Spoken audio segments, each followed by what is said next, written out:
Welcome to Animato Tamil. ஒரு பெரிய அடர்ந்த காடு.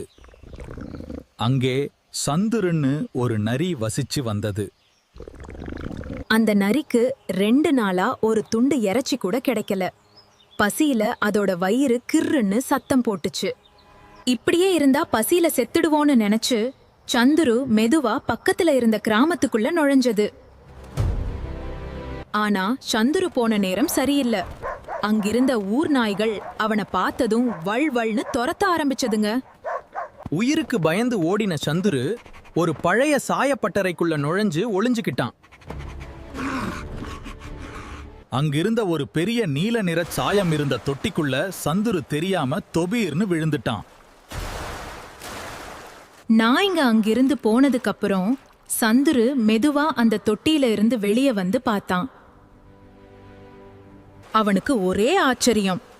அவன் உடம்பு முழுக்க உச்சி முதல் பாதம் வர பளிச்சுன்னு நீல கலர்ல மின்ன ஆரம்பிச்சது. இது என்ன புது உருவம்? இது ஏதோ மந்திரம்தான்னு நினைச்ச சந்துரு ஒரு புது திட்டத்தோட காட்டுக்குள்ள திரும்பினான். நீல நிறத்துல விசித்திரமா வந்த சந்துருவ பார்த்து காட்டே நடுங்கி போச்சு. எல்லா மிருகங்களும் பயந்து ஓடுனாங்க. நம்ம காட்டு ராஜா சிங்கமே பயந்து போய், நீங்க யாரு, எங்கிருந்து வர்றீங்கன்னு நடுக்கத்தோட கேட்டுச்சு. சந்துரு மிடுக்கா சொன்னான், நான் மேலோகத்துல இருந்து உங்களை ஆள வந்த மகாராஜா. கடவுளே என்ன அனுப்பியிருக்கார். சந்துரு ராஜாவா ஜாலியா இருந்தான். மத்த நரிகளை எல்லாம் தம் பக்கத்துல கூட சேர்க்காம துரத்தி விட்டான். ஒரு நாள் ராத்திரி நிலா வெளிச்சத்துல காட்டோட ஒரு ஓரத்துல மத்த நரிங்க எல்லாம் கூட்டமா ஊளையிட்டது.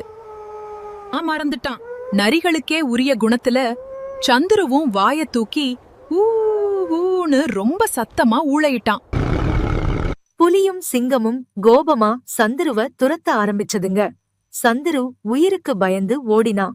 ஓடும்போது ஒரு ஆத்துல விழுந்த சந்துருவோட உடம்புல இருந்த நீலச்சாயம் எல்லாம் கரைஞ்சு போயிருச்சு. இப்போ சந்துரு பழைய நரியா தெரிஞ்சான். ஆனா எந்த மிருகமும் அவனை சேர்த்துக்கல.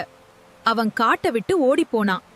குட்டீஸ், வேஷம் போட்டு யாரையும் நீண்ட காலம் ஏமாத்த முடியாது.